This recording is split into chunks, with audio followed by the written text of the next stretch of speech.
you gotta know where you're going, you know. And nobody finishes in 4K. Very few people. I mean, everybody's finishing in 1080. You know, yeah, you have the ability to do 2K, you have the ability to do 4K if you're doing a film out or whatever. It's great to have it, but everybody's finishing in 1080. 90% of our projects are 1080. So what you do is you down convert the 4K to 1080. Okay. Is it better resolution to shoot in 4K and then down res to say 2K? Yeah. To shoot straight to 2K? Yeah, always. Really? Always. You have more information. Right. It's like anything. Compress it in post. Doesn't matter. Really? Think about this. A 4K frame, have 4 of these filters. That's a 4K frame. A 2K frame is one of the filters. It fits 4 times in a 4K frame.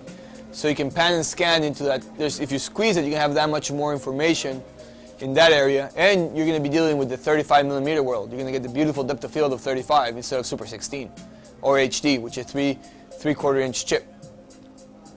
So you're going to get a better looking picture. There's no shooting in 4K as opposed to 2K and 4K changes your depth of field. Your lenses. Really? You're using a smaller part of the chip. You're using a small. Oh, alright, that makes sense. If you put a 16mm lens and shoot 4K, you're going to get vignetting all around. You won't get a pretty picture. If you have a 35mm lens and drop the camera to 2K, your magnification doubles. Let's say if you have an 18mm lens, it becomes a 36. That's if you shoot 2K with a 35mm Correct. lens? Well, I mean 35 meaning 35mm format, 18mm lens in 35. Does that make sense? Okay, make it easier for you. A 35mm lens will be a 70 lens in 2K. Let's eliminate the equation of an extra number. The Red does, they make their lenses, but you know, like they're 18-50. You know, it's got a lot of weaknesses, but it's also a great lens for the money. I mean, you can get a lot of this stuff was shot with that lens. You know, you can get a really good-looking image. You just gotta know. If you're gonna buy a short zoom 35mm world for $6 grand or $7 grand, good luck, brand new. The one you're gonna get is Red. It's a decent lens. It's got its weaknesses, but a lot of people like to complain on the weak stuff, but not a lot of people want to say the good stuff about other stuff. You know what I mean? If you want to get a short zoom, brand new, a size or something like that, you're gonna start talking 30, 40, 50, 60 grand easily. And that's what people compare the $6,000 lens to. It's not like those, but it's a great lens. For the money, you can't beat. I think, don't quote me on it, I think the 18-50, it's a Sigma rehouse lens or something of the sort. The other ones, who knows where their manufacturing are bringing all their pieces together from. You know? You ever used like still lenses? Yeah, you can put them on the camera, you just need to mount for it. All the old Zeiss sets, They fit. speeds, all of a sudden they became way popular. Yeah. PL mount. You know? Well, the problem is too The many. money went up on it too. Well, the problem is, you know, nobody expected so many cameras out, and lenses don't exist. Like that Ingenue, that's a 10-1. That's an HP. That's from 1980. Even though it's an old lens, nobody's manufacturing 10-1s anymore. Nobody. Not even Ingenue, not even nobody. So, not even Cook. So you can only get old glass. And the only way you can step up from this is going to an optimal, which you're talking 80 grand, and it's a 12-1. Weighs 300 pounds. Exactly. So I mean, there's nothing wrong with old lenses. They're great. You know, it's just there was never this surplus of cameras out there that needed that mount, so those lenses were never created in that massive amount. Do you have anything with snow? We're going to be shooting snow next winter. Yeah. Well, I'll give you some good tips with the Red. Awesome. With snow, there's a couple of problems with the Red and snow, and I'll tell you what they are. Yeah, that's what And it's not image. I mean, you gotta expose it right. You know, the problems that happens with cold is your batteries lose power, like anything. Cold drains everything. If you're gonna be outside in freezing temperatures, your viewfinder, the EVF, will it'll get solarized. I've been reading tons about it. But Easy way to fix it: when you go to sleep at night, put it by the heater. Oh, okay. It warms up nice and warm. It stays warm all day. The problem is it's metal, so once it's cold in there. It's like a heat sink or a cold sink, whatever you want to call it. So if it's cold, it gets to that cold temperature, you'll start getting that solarized. That doesn't mean it's on your camera. The LCD will be fine. The LCD will display you the image fine. It's just the EVF. It'll get solarized because it gets to the operating temperature you can't handle. So what is it to do? Just put it by your hotel room or whatever by the heater. When you wake up in the morning, it's nice and warm. You put it on. It'll work most of the day fine.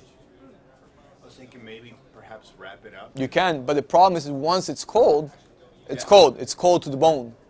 You know, it's a piece of metal. So you grab it, go grab that one that's a chunk of metal. Once it's cold, it's hard to warm it up. So if you start with it warm, you can wrap it up and put the hand warmers in, and it'll stay warmer. So make sure that it never gets all the way. Exactly. I mean, it's a chunk of metal. It's kind of hard to warm a piece of metal up from the inside out. Once it's cold, it's like a brick. I just took the Red software and converted it to Apple ProRes and dumped it into Final Cut. That's all I did. Red offers free software. The Red City? Red Cine, Red Alert, Red Rushes. Which one do you use? Red Alert. Red Cine has different applications. I would just use Red Alert. Stay with that. And you convert it to whatever your system takes. ProRes or DPX or TIFFs. And then you take it, then workflow is whatever you want to make it. But that being said, Final Cut now accepts the files. It rewraps them. Like the log and transfer window will rewrap the red code files and display them for you. Is that good or bad? Depends on what you're doing. You know, we can have a workflow conversation later if you want. And you got to talk about technical specs, how you're going to end up. But you can do that, and that's perfectly fine. You can edit the proxies. The proxies are totally fine as well. Or you can go the Adobe route, which accepts the red files natively. And a lot of this stuff, for example, this was shot in 4K. I got it back in 720.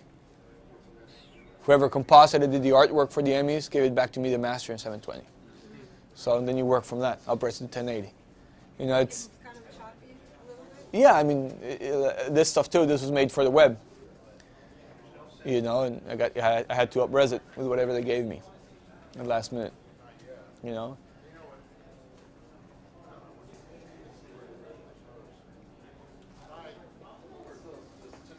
Where's the thing here?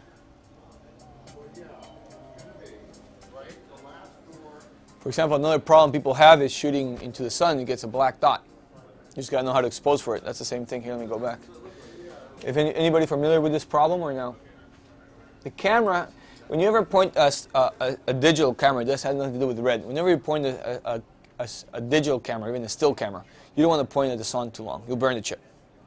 What red has, and I don't know if it's good or bad, if I were to point the camera straight to that sun, the sun would be black. What does that black dot mean? That means when the levels increase a certain point, the camera decides, hey, I don't like it. I'm just going to show you black. It's like a protection or something of the sort. It will just show you a black dot. So what you got to do is stop down till the camera likes it. So I don't mean to go back in time, 'cause I'm sure you were talking about it for such a long time. But could you please try to get it through my thick skull again about the ProRes deal? ProRes is designed to be 8-bit or 10-bit. You know what that means or no? Yeah. Okay. So when you take, for example, a PC and you change the displays, when you go to change the color display, you see how you have different bits, and you get the color swatch.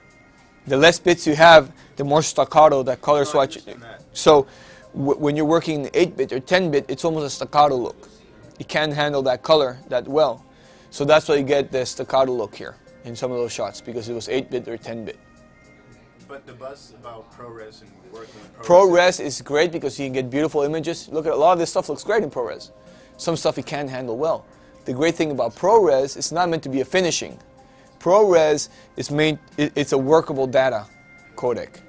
And it's great. It'll work great for a lot of things. But once you start getting into deep compositing or stuff like that, it's so highly compressed, you get into trouble. So you said that there's two ProReses? Doesn't matter which one you use. Okay, but they're both 8-bit then? One is 8 and one's 10. Okay. There's HQ and Apple ProRes HQ and Apple ProRes.